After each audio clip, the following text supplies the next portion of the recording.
Un plan d'urgence visant à résorber les gaps capacitaires critiques permettra d'acquérir des équipements majeurs et de renforcer les infrastructures. Par ailleurs, l'analyse du contexte actuel laisse apparaître à l'évidence une nécessité de redimensionner les forces de défense et de sécurité en termes d'organisation, de capacité et de maillage opérationnel des espaces terrestres, maritimes et aériens. C'est dans cet esprit qu'un projet de loi de programmation militaire à l'horizon 2035 sera proposé à votre auguste Assemblée très prochainement. Les actions prioritaires pour les forces de défense et de sécurité porteront aussi sur l'amélioration des relations avec la population par la réalisation de projets à fort impact socio-économique, par le renforcement de la citoyenneté et la promotion de l'esprit de sécurité et de défense. La transformation de la perception et de l'image des forces de défense et de sécurité, la mise en place d'un cadre d'interaction efficace pour l'amélioration, l'accueil et réduire les délais de traitement des dossiers, la création d'une plateforme de traitement des dossiers, la création d'une plateforme digitale d'information et la réduction des accidents de la circulation sont autant d'actions qui polarisent les efforts. Cela commande de finaliser le processus de départementalisation de la sécurité dans toutes ses dimensions, gendarmerie, police et sécurité civile. De prendre les dispositions idoines pour assurer une présence permettant de réduire les délais d'intervention, de décentraliser l'intervention spécialisée, de renforcer les capacités techniques des unités d'investigation en police judiciaire et d'activer des unités spécialisées en milieu maritime, aérien et ferroviaire.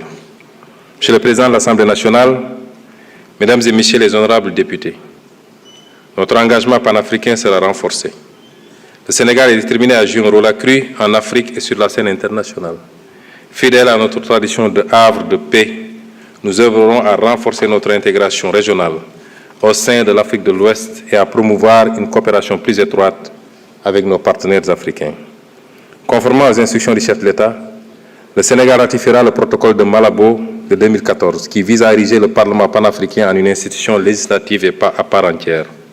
Dans la même foulée, nous passerons en revue tous les traités et protocoles régionaux afin de nous mettre à jour pour ce qui concerne la ratification, leur incorporation dans notre droit interne et leur mise en œuvre. Nous nous évertuerons à être un pays modèle dans le domaine de l'intégration régionale en Afrique et soutiendrons activement les chantiers de la CEDEAO. Le Sénégal renforcera, comme jamais auparavant, ses relations avec les pays africains frères. Nous œuvrons sans relâche à favoriser les relations entre les secteurs privés et milieux d'affaires africains et ouest-africains afin de développer le commerce intra-africain et interrégional en exploitant les facilités offertes par la ZLECAf et la CEDEAO notamment. Nous ne ménagerons aucun effort pour une meilleure interconnectivité des infrastructures routières, ferroviaires, maritimes et aériennes, notamment dans le cadre des programmes communautaires de développement et du plan de développement des infrastructures en Afrique. Parallèlement, notre pays apportera toute sa contribution à la réussite du grand projet de gazoduc africain atlantique qui impacte la quasi-totalité des pays africains de l'Ouest. Une attention particulière sera portée au partenariat avec les pays voisins pour l'exploitation des ressources et la mutualisation des expériences. À cet effet, nous mettrons sur pied, dès 2025, une agence en charge de la mobilisation des experts et des volontaires sénégalais au service du développement en Afrique, tout en facilitant l'accueil d'étudiants et de stagiaires africains et internationaux au Sénégal, et le placement en position de stage des cadres sénégalais dans les pays amis et frères. Il en sera de même sur le plan monétaire, où nous poursuivrons les discussions pour que la monnaie soit plus en adéquation avec les besoins de l'économie régionale. Quant à nos compatriotes de la diaspora, je salue une fois de plus leur apport inestimable à l'œuvre de construction nationale. Le gouvernement lancera un vaste programme de recensement des Sénégalais de l'extérieur pour mieux valoriser leur potentiel grâce à des programmes adaptés.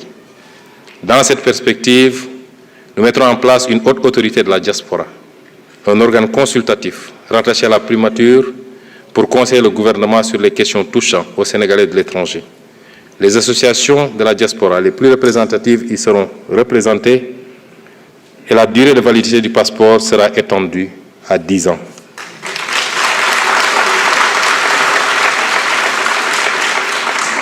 Le gouvernement nommera des magistrats de liaison dans certains postes Au-delà de l'enquête judiciaire, le magistrat de Légion prodiguera des conseils juridiques aux compatriotes tout en les aidant dans les procédures judiciaires. En outre, nous entendons créer les conditions de mise en place d'une banque de la diaspora.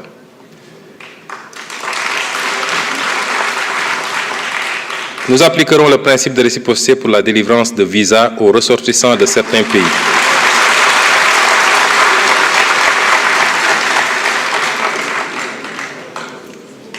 Nous appliquerons le principe de réciprocité pour la délivrance de visas aux ressortissants de certains pays qui l'exigent à nos ressortissants.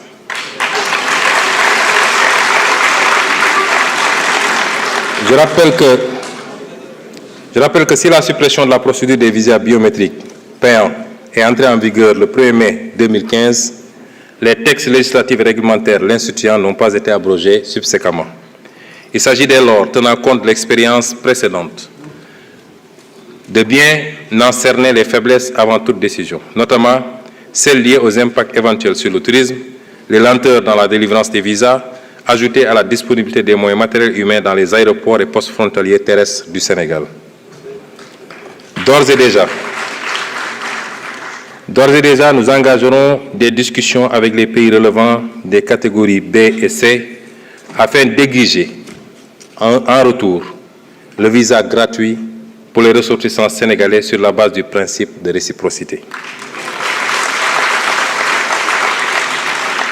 Nous ouvrirons également des discussions avec les pays dont les procédures de traitement des demandes de visa pour les ressortissants sénégalais portent préjudice à nos compatriotes, pour mieux comprendre les procédures d'accès aux plateformes de prise de rendez-vous, la tarification des frais exigibles pour le traitement des demandes, les procédures de vérification d'authentification,